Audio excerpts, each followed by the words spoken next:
Ladies and gents, welcome back. It's another Wednesday, it's another 11 a.m. I'm here in the gym right now, which is cool. So you have an awesome background today. Let's get started. Hi everyone. Today we want to chat about the spine and some common misconceptions when it comes to the position of the spine and strength training. Yeah. Okay, so first things first. I think we have to consider the spine, but unfocus on it Mm. dramatically. So let's start at the beginning. Um, so as I write in the book, the main focus of training should be on your hips, on your pelvis, on the neutral pelvis. This will ensure that your spine is going to be fine. How come? The pelvis and the SI joint, the sacrum, is linked to the lumbar spine. That means as long as you keep your hip neutral, your lower back cannot move. Yes, you're right. Your upper spine between your shoulder blades can and shall move. So the main focus is the pelvis, although we're talking about mainly the spine today. So there's a misconception here that the natural position or the natural curve, the natural shape of a spine is the S curve, so to speak, right? Which is great. So that's the shape, that's the form that you have when you're standing, when there's no load on it. I'm all for it. I'm talking about your spine position and your spine shape when you're training. So under load. That's the only thing I care about. There's three hip positions that are directly correlated to your spine position. Two of them are unloaded and one is loaded. So the two unloaded is when you tilt your pelvis forward, your lower spine has that actual S curve happening, which is for going straight up and down, jumping, for example. You don't jump with a straight spine. It is meant to move. It is meant to move up. That's the most powerful position, and that's a position that should not be loaded, right? So that's perfect. The second position is when your pelvis tilts in the other direction, so backwards. That's for pooping in the woods. That's for a resting position, a paleo seat, however you want to call it. That's when you're in your deepest squat position. You literally want to relax your hips to get either number two going or have a chat or whatever you're planning on spending time down there. The third position is the neutral hip position, which is your hip in between tilted forward and backward. This is meant for being loaded. And this is the only position holding a sandbag, putting weight on your back, whatever you want to do. So that's the basic distinction. Now the question is, what about the rest of the spine when I lift? Let's think about lifting something off the floor. The biggest difference is we have to differentiate between stuff that you can hold in between your hands, which is what we've done for millions of years until 150 years ago. This sets you up perfectly. Whenever you grab a sandbag, squeeze it and lift it up, this is all you have to think about. Squeeze the sandbag, get it to your knees. That's it. Perfect position. This is how babies lift stuff up off the floor, etc. There's no point in maintaining your S spine shape and curve while lifting. How do I know? So when you set up in a perfect, quote unquote, perfect S-shaped position like this in a deadlift, what happens is at a certain threshold weight, your spine will move. That means your shoulders are going to come forward, your lumbar spine is going to straighten out. My point is, I think this is perfect. And the only thing we have to take care of is that this is not going to happen during lifting. So I want you to set up with a rounded upper back and a straight lumbar spine. I know these words sound horrific to you out there, which is fine. I only care about the results and you being pain-free and moving a lot of weight. The only thing, and I hope we can all agree on this, is there should be no movement in your spine under load. So whatever your starting position is, this is exactly the position that your spine should be in when you finish the movement under load. I hope we can all agree on this. This is the number one rule.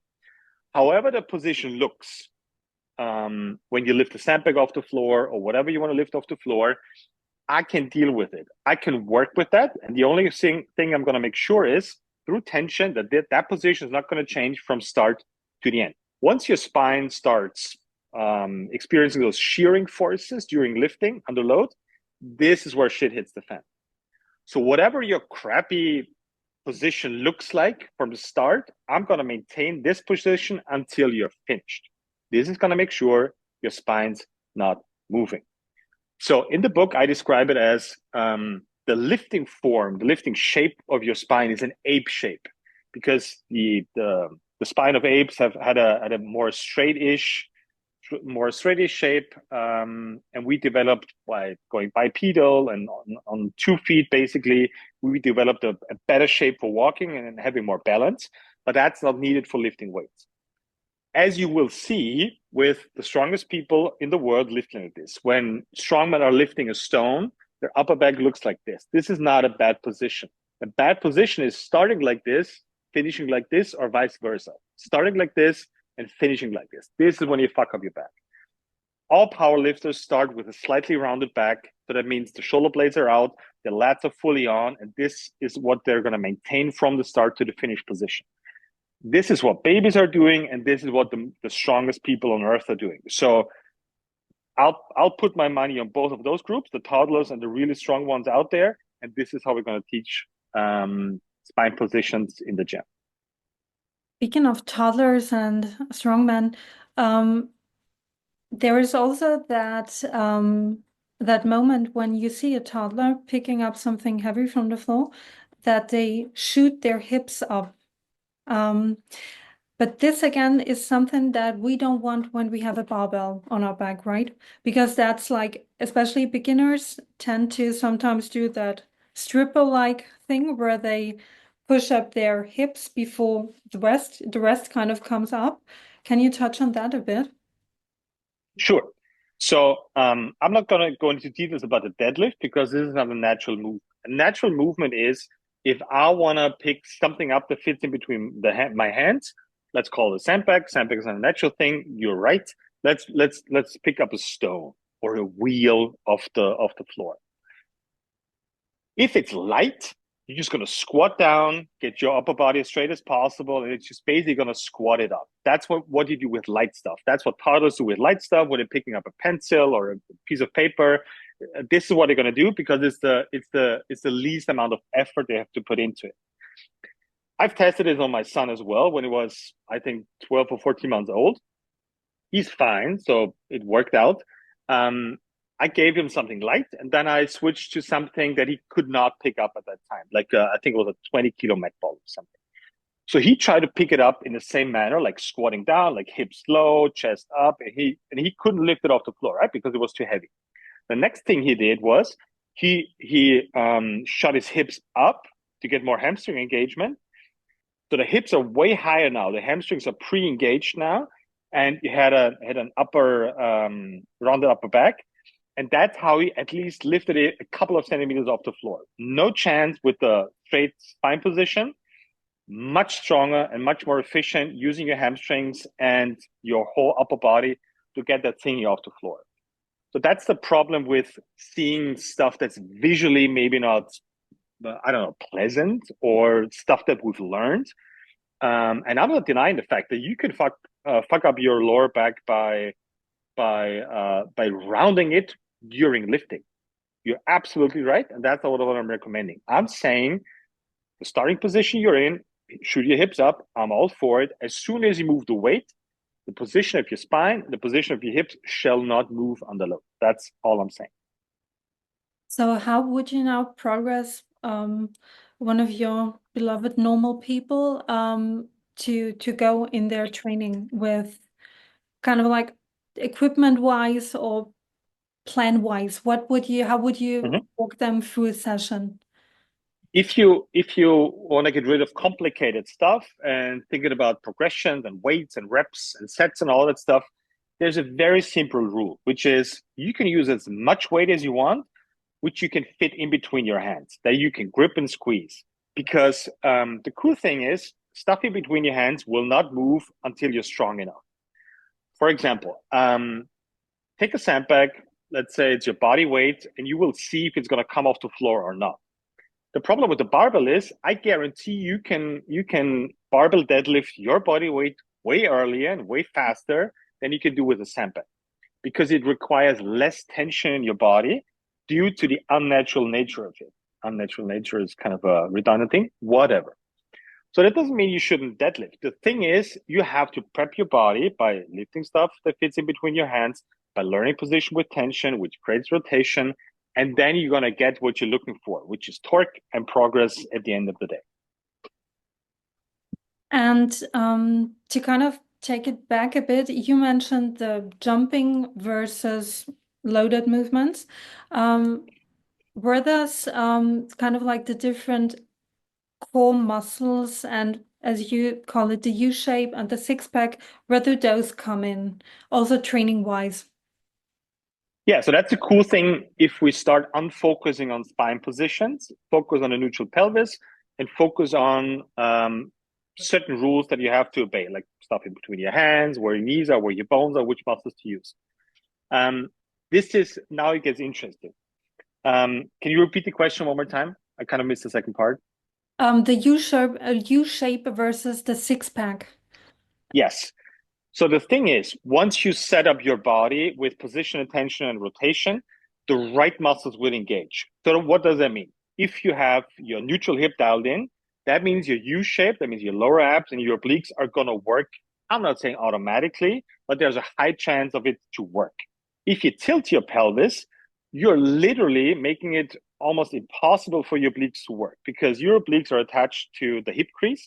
And once you turn the hip crease, you're elongating that muscle, and the muscle, surprise, surprise, has a harder time contracting in that position.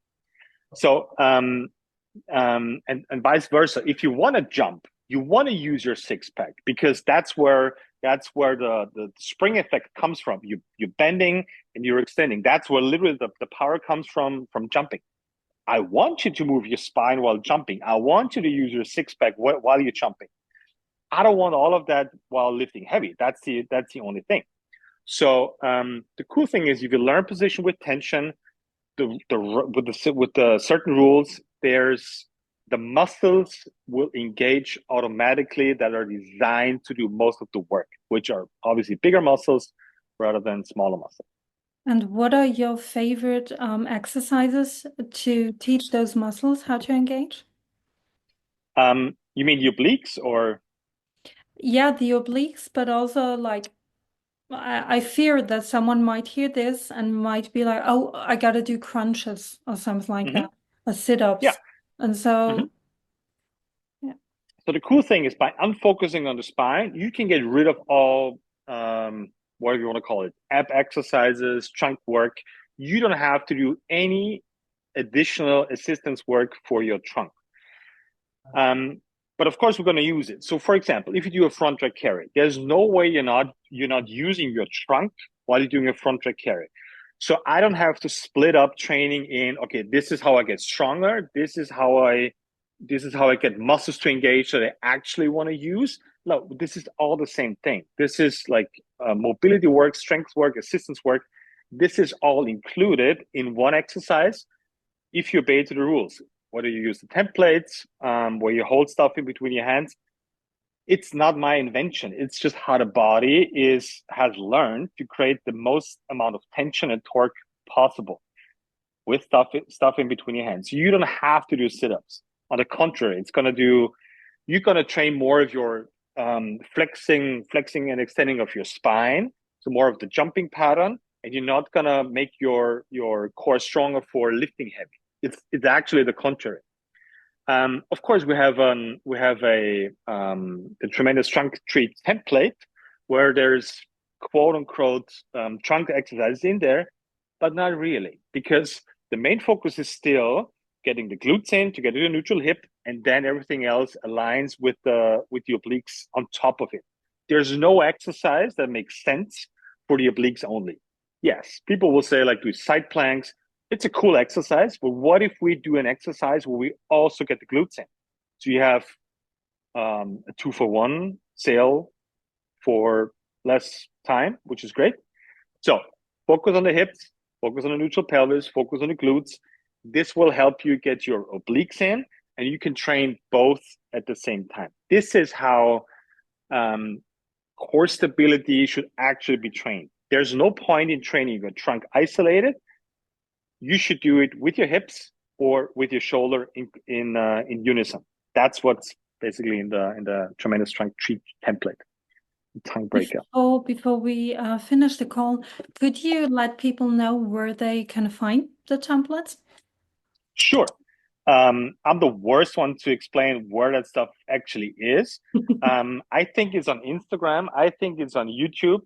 I think we send it out via email. So whatever. If you have a question, if you want to get the template, just send me an email, greg@gregstream.com. Send us a DM on Instagram. It's out there. It's free. It's obviously also on the Traveling Circus. Just Google Greg's Traveling Circus and log into it, and you'll find it there. We'll send it to you. There's a lot of opportunities. Get them, try them. There's QR codes in there. There's explanations in there. Try them and let me know how it goes. Yeah, that's it for today. Cool, sweet. Great topic. Bring on the questions. I love answering them. Take care, guys. Get Grexy and unfocus on your spine, unfocus on abs, focus on your neutral hips, focus on your glutes, get your obliques together, and let's get lower back pain out of this world. See you next time.